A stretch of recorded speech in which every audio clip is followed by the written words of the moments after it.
आजच्या भागात आपल्याला असे पाहायला मिळणार आहे की इकडे पूर्णाजी अलगद अस्मिताच्या कानात म्हणत असते की जसं काय आपण ह्याला नाश्ता दिला तर हा उपाशीच राहणार आहे।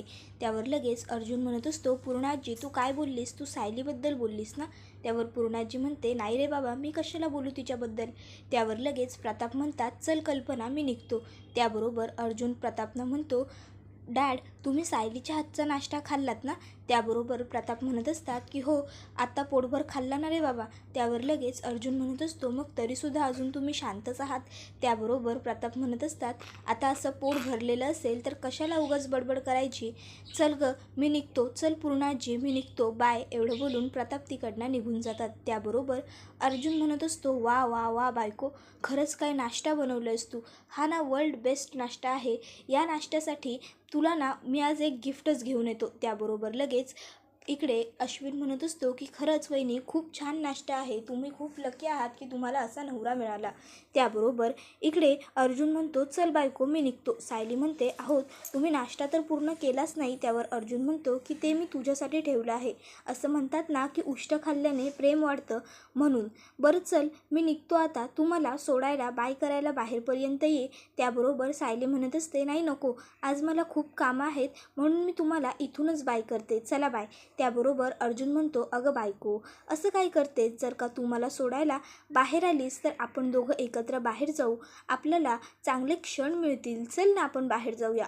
त्याबरोबर लगेच कल्पना म्हणते, अगं सायली तो इतका बोलतोय प्रेमाने तर जा ना। त्याबरोबर अर्जुन सायलीला पकडतो आणि म्हणतो की चल चल बायको चल, बाय पूर्णाजी आम्ही जातो, बाय अस्मिताई। आणि मग ते दोघंजणं तिकडनं बाहेर जात असतात।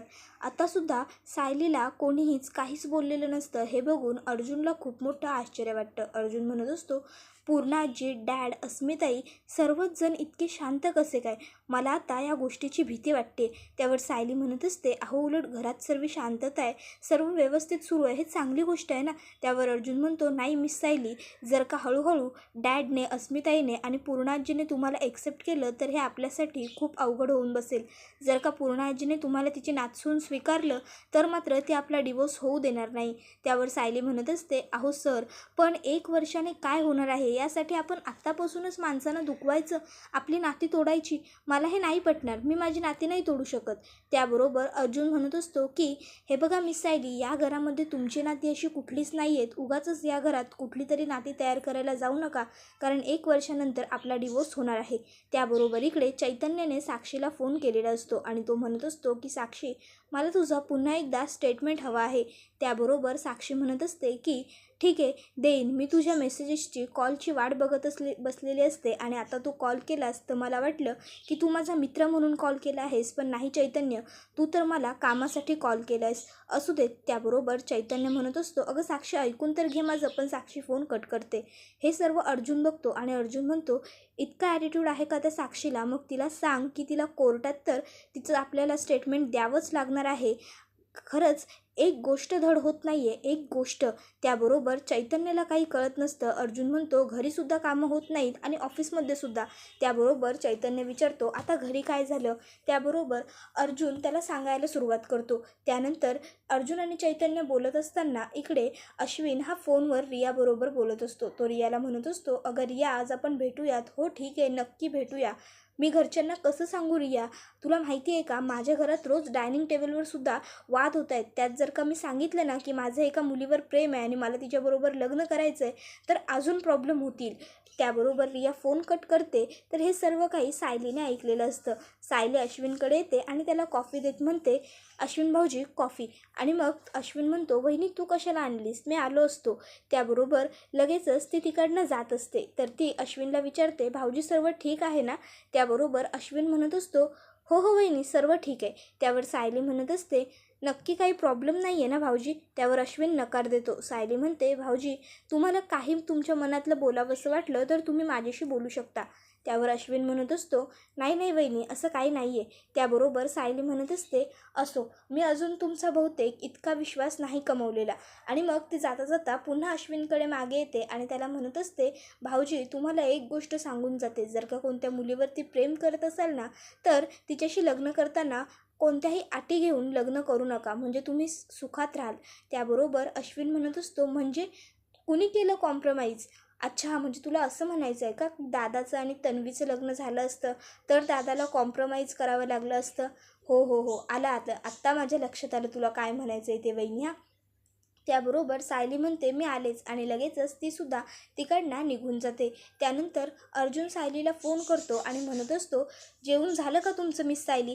त्याबरोबर सायली म्हणत असते, तुम्ही मला मी जेवले का विचारायला फोन केला आहे? तुम्ही काय माझा खरा नवरा आहात की तुम्ही मला हे विचारायला फोन केला आहे म्हणून? आपलं लग्न तर कॉन्ट्रॅक्ट मॅरेज आहे. त्याबरोबर लगेच अर्जुन म्हणत असतो की ओ मी घरात नसताना तुम्ही उगाच कॉन्ट्रॅक्ट मॅरेज असं बोलू नका. त्यावर सायली म्हणते मी आपल्या रूममध्ये आहे आणि रूमचं दार बंद आहे. त्यावर अर्जुन म्हणायला लागतो की तुम्ही त्या डायरीमध्ये काही लिहिलंत की नाही? मी एवढी डायरी आणून दिली आहे त्याचं तुम्हाला काहीच नाही. त्यावर सायली म्हणते तुमच्या घरातली माणसं इतकी वाईट नाही आहेत की मी सतत त्या डायरीमध्ये तक्रारी लिहत बसू. त्या डायरीत लिहिण्यासारखं मला अजून काहीसुद्धा सुचलेलं नाही आहे. बरं, तुम्हाला सांगण्यासारखं मात्र आज काहीतरी घरात घडलं आहे. त्याबरोबर अर्जुन म्हणत असतो काय झालं आहे सांगा मला. त्याबरोबर सायली म्हणत असते की नाही नाही, ते मी तुम्ही घरी आल्यावर सांगेन, आत्ता नाही. त्याबरोबर अर्जुन म्हणत असतो हे बघा मिस सायली, उगाच सस्पेन्स क्रिएट करू नका, सांगा मला काय असेल ते. त्याबरोबर सायली म्हणते मी तुम्ही घरी आल्यावरच जे काही सांगायचं आहे ते सांगेन, मला आता खाली जायचं आहे, खूप कामं आहेत. एवढं म्हणून सायली फोन कट करून टाकते. माझा फोन कट केला हे बघून अर्जुनला खूपच राग आलेला असतो. तो म्हणत असतो यांनी माझा फोन कट केला, माझा फोन. त्याबरोबर अर्जुन लगेच म्हणत असतो की ह्या बायकोसारखेच वागायला लागले आहेत. म्हणजे पूर्वी मला म्हणायच्या सर सर सर आणि आता बघितलं ना माझा फोन कट केला. चैतन्य म्हणत असतो बाप रे अर्जुन, तुझा फोन कट केला, तुझा फोन कट केला म्हणजे केवढी मोठी गोष्ट घडली. खरंच बाप रे अर्जुन. त्यावर लगेच अर्जुन चैतन्याला म्हणतो चैतन्य तू. त्याबरोबर चैतन्य तिकडनं निघून जातो.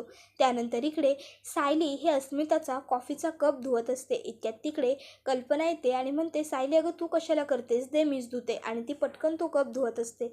इतक्यात तिकडे पूर्णाजी येतात आणि म्हणत असतात वा वा वा, किती सुंदर दृश्य आहे. सासू भांडी घासते आणि सून तिला बघते.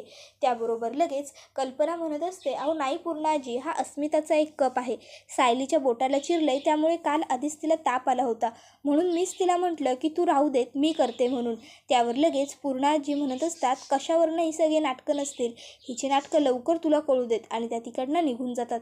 त्याबरोबर अर्जुन तिकडे येतो आणि म्हणत असतो अस्मिताई तिची कामं स्वतःहून करत नाही. मामा तिला आता उद्या सांग की तिचा लाड बाद झाला. आणि मग सायली आणि अर्जुन स्वतःच्या रूममध्ये येतात. त्यानंतर अर्जुन सायलीला म्हणत असतो तुम्ही आमच्या घरच्या गोष्टीत कशाला पडताय, आमच्या घरच्या गोष्टी आम्ही बघून घेऊ. त्यावर सायली म्हणत असते सर असं कसं करता तुम्ही, शारीरिक अंतर आपण ठेवू शकतो पण मनाने आपण अंतर कसं ठेवू शकतो. हे बघा मी काहीतरी चांगलं करण्याचं बोलते आणि तुम्ही आहात की मी महान बनण्याचा प्रयत्न करते असं म्हणते आहे. आणि आजचा एपिसोड इथेच संपतो. व्हिडिओ आवडला असेल तर व्हिडिओला लाईक करा आणि सिरियलचे असेच लेटेस्ट आणि इंटरेस्टिंग अपडेट पाहत राहण्यासाठी आजच आपल्या चॅनलला सबस्क्राईब करा आणि बेल आयकॉन प्रेस करायला विसरू नका. तुम्हाला काय वाटतं ते आम्हाला कमेंटमध्ये नक्की सांगा. थँक्यू.